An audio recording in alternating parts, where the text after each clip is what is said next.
करते हैं एक ऐसे पर्सन के साथ। वैसे तो वो लिस्टेड कंपनीज का पीएमएस चलाते हैं, नील बहल, नियोजिन पीएमएस, निजिन कैपिटल, लेकिन वैसे अपने फ्री टाइम में वो न्यू इकोनॉमी को, जो न्यू टेक्नोलॉजी बैक्ड इकोनॉमी है, उनके बिजनेस मॉडल्स को बहुत क्लोजली कवर करते हैं और वो हमारे साथ आज शो पे जुड़ रहे हैं। नील, आपको अगर मेरी आवाज़ आ रही है, यस देयर यू आर।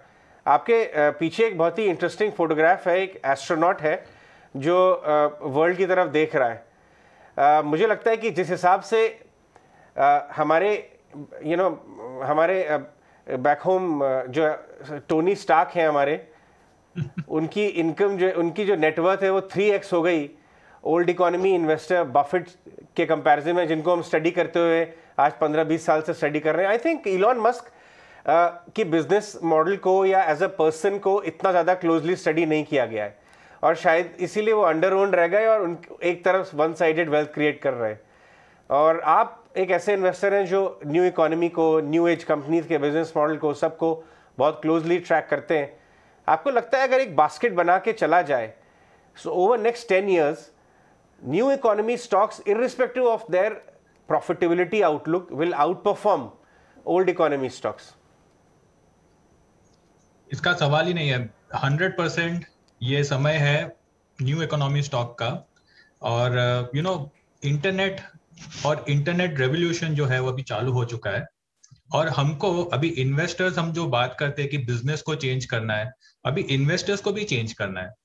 अभी इसके पहले तक सब लोग बात करते थे सेम ओल्ड कंपनीज, बट अभी आज के तारीख में जो इतना चेंज हो गया बिजनेस वर्ल्ड में, मैं कुछ it is astonishing.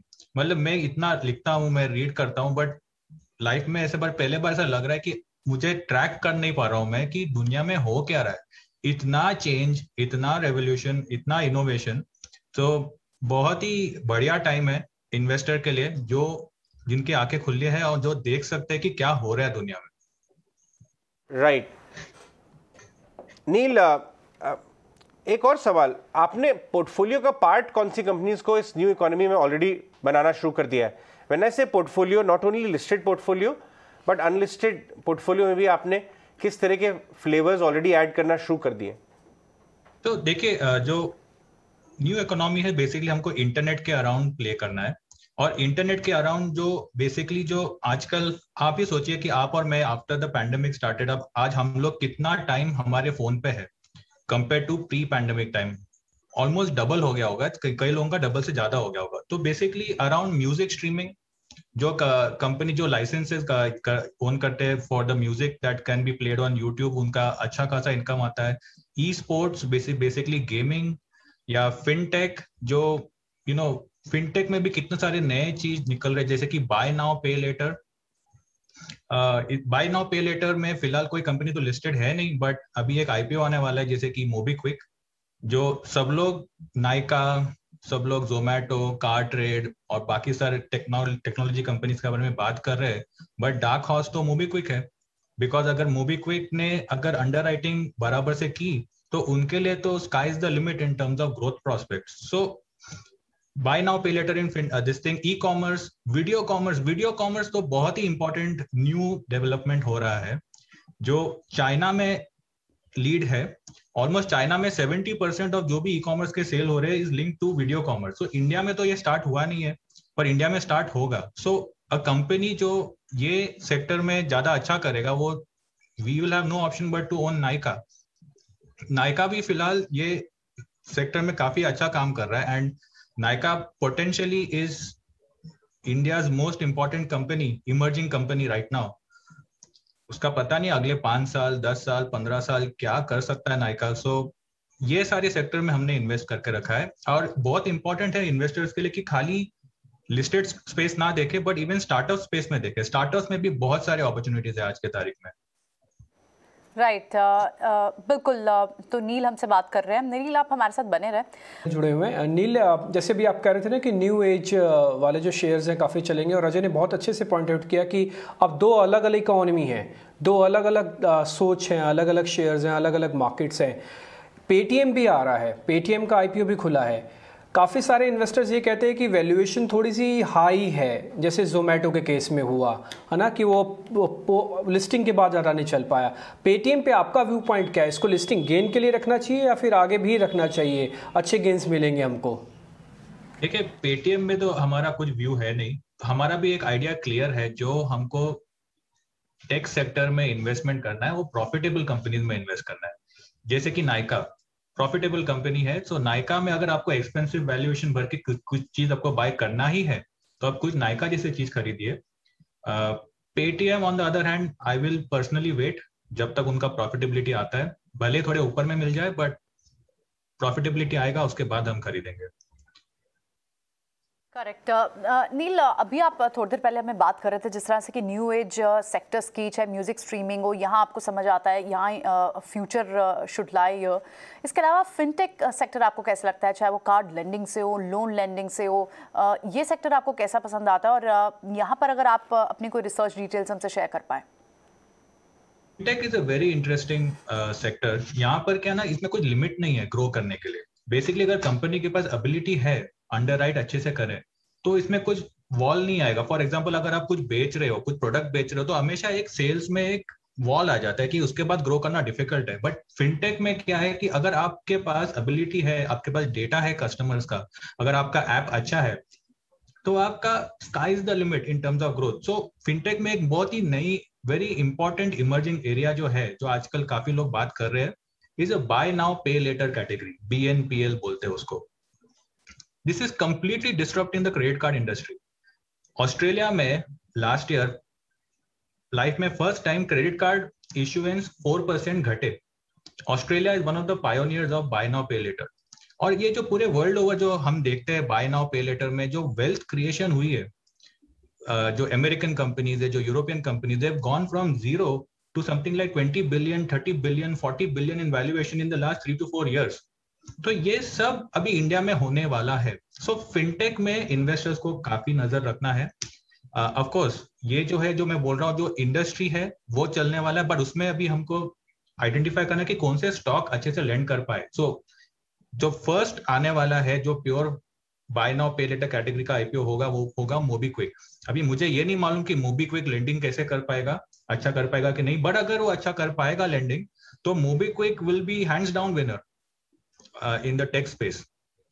So in fintech, buy now pay later investors को काफी ध्यान रखना चाहिए। राइट। आपने IB रियल की बात की है पहले, पोटेंशियली क्या बन सकता है। रियल एस्टेट स्टॉक्स और होम फाइनेंसर्स जो अगेन एंसिलरी रियल एस्टेट के हैं, वो काफ़ी अच्छा करना शुरू कर दिए हैं।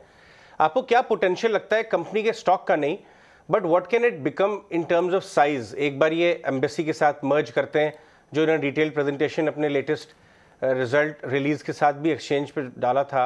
नेक्स्ट 2-3 साल में इन terms of revenues, in terms of saleable land, what is the potential? आपने स्टडी किया है इसको? Yes, definitely. सो बेसिकली ये जो होता है, ये तरीका जो इन्वेस्टमेंट करना होता है, इज कॉल्ड स्पेशल सिचुएशंस। अभी special situation is one of the best ways of investing, जहां पर आप वैल्यू इन्वेस्टिंग कर सकते हो, वैल्यू अनलॉकिंग में पार्टिसिपेट कर सकते हो। सो ये जो हो रहा है यहाँ पर, ये 2 कंपनी मर्ज हो रही है साथ में, और आफ्टर मर्जर ये जो इंडियाबुल रियल एस्टेट का स्टॉक होगा, वो India's largest real estate company बनेगी in terms of land bank. तो इसमें जो भी इनका कॉस्ट है ऑलरेडी आ गया, लैंड बैंक तो ऑलरेडी है, अभी इनको डेवलप करना है। सो मेरे हिसाब से ये सिग्निफिकेंटली अंडरवैल्यूड स्टॉक है। एंड यहाँ पर इन्वेस्टर्स अगर ध्यान रखे कि और कंपेयर करे दूसरे कंपनियों के साथ, तो आपको लगेगा कि after merger it's a very good opportunity in that sense. Of course, I would like to give disclaimer that ये हमारे PMS में already है, so शायद मेरे views biased रह सकते हैं इसमें, but this will end up becoming India's top largest real estate company and probably the cheapest real estate company.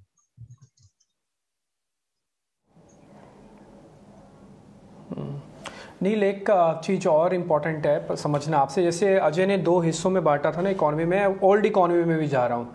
उसमें कुछ सरकारी कंपनीज होती हैं, ऐसी कंपनीज है जिनकी अपनी मोनोपोली है।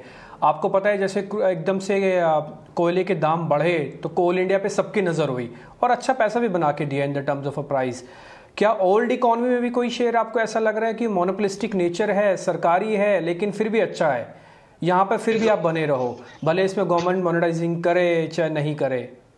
तो इसमें ऐसा नहीं है कि गवर्नमेंट हो या कोई भी हो, ओल्ड इकोनॉमी में बेसिकली आप अब जो इसके पहले जो मैनेजमेंट आई थी टीवी में बात की, उन्होंने क्या बात किया, उन्होंने बोला कि हमको प्लेटफॉर्म करना है, हमको फर्स्ट क्राई में इन्वेस्टमेंट करना है, हमको एग्री टेक में इन्वेस्टमेंट करना है। तो ये ओल्ड इकोनॉमी वाले भी जो बात कर रहे हैं, they are all talking about digital transformation. So हमको ये अगर ओल्ड इकोनॉमी में आपको इन्वेस्टमेंट करना है तो ऐसे कंपनीज में इन्वेस्ट कीजिए जो ये अंडरस्टैंड कर रहे हैं कि दुनिया में हो क्या रहा है। कंप्लीटली चेंज हो चुका है दुनिया, and Reliance is buying startups by the day. Tatas are investing in startups by the day. They are all very smart people. So अगर ये लोग कर रहे हैं तो हम इन्वेस्टर्स क्यों नहीं इनके साथ कोटेल करें इनको, और जो कंपनीज में वो इन्वेस्ट करें, हम भी करने चाहिए वही कंपनीज में इन्वेस्ट। सो मेरे हिसाब से ओल्ड इकोनॉमी में अगर किसी को करना ही है, so focus on the companies which are transforming themselves. अगर आप फॉर एग्जाम्पल कोई भी एफएमसीजी कंपनी के कॉन कॉल अटेंड करेंगे तो वो लोग बोलते हैं कि हमारा ट्रेडिशनल सेल इतना है और अभी हमारा ई कॉमर्स सेल इतना हो गया है। So everybody is going in that direction and they will be winners and they will be losers, but focus on the companies which are targeting digital transformation for themself to remain relevant, वरना ये कोई relevant रहेगा ही नहीं। Correct.